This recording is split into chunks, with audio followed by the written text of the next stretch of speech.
ඉන්ඩෝනේ අම්මට මේ කොන්්ඩි කෝම් කරන්න දීල ලස්සනට යන්න තියාගෙන ඉන්න ඕනේ. මෙයා ගොඩාක් චූටි නිසා ගොඩාක් සැර ඔය ජෙල් ඒ වගේව පාවිච්චි කරන්න බෑ අපි.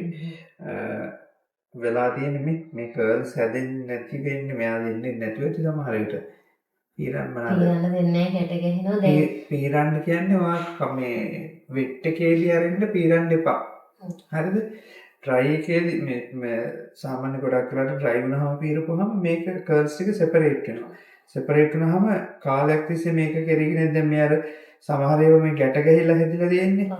ඒ නිසා පොටක් ඉතින් ෂේප් එකේ මෙයාවත් බැලන්ස් කරගෙන මේ අපි මම ප්‍රොඩක්ට් එකක් බලලා දෙන්නම් කර්ල් සෙට් කරන්න දාන්නකො. මේක මේ ඩිෆයිනින් ට්‍රීට්මන්ට් එකක් කරලා මම ඒකෙත් ඔය කර්ල් කියා රේන්ජ් එකෙත් තියෙනවා මේ මොනවාද පොඩි අයට යූස් කරන්න පුළුවන් පොදු ප්‍රොඩක්ට් එකක්. ඒක මම බලලා රෙකමන්ඩ් කරන්නම්.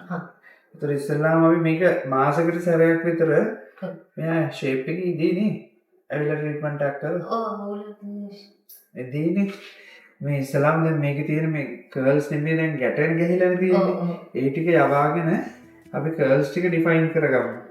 ඩිෆයින් කරගෙන මේක මේ ඔයාලට දැන් සම්බදාම සරුන් වෙන්න ඕනේ නැහැ. අපි මේ ටික දැන් මේ පැටලලා තියෙන ටික හදලා ඊට පස්සේ මේ හරියට යන්න ඕන විදිය රූටින් එක මම කියන්නම්.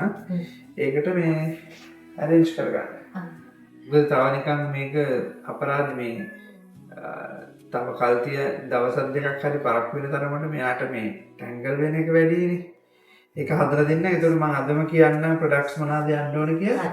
ඒක බලලා මේව කරලා ගමු. හරි.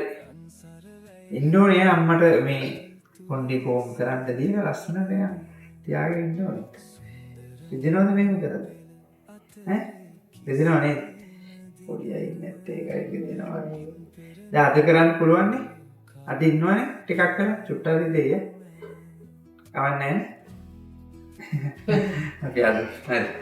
ඈත දුරක පිපෙනා රුව දැසට හමු නොවෙනා කෝලනි හඬ වදිනා මුදු සීත ගුණය දැනුණා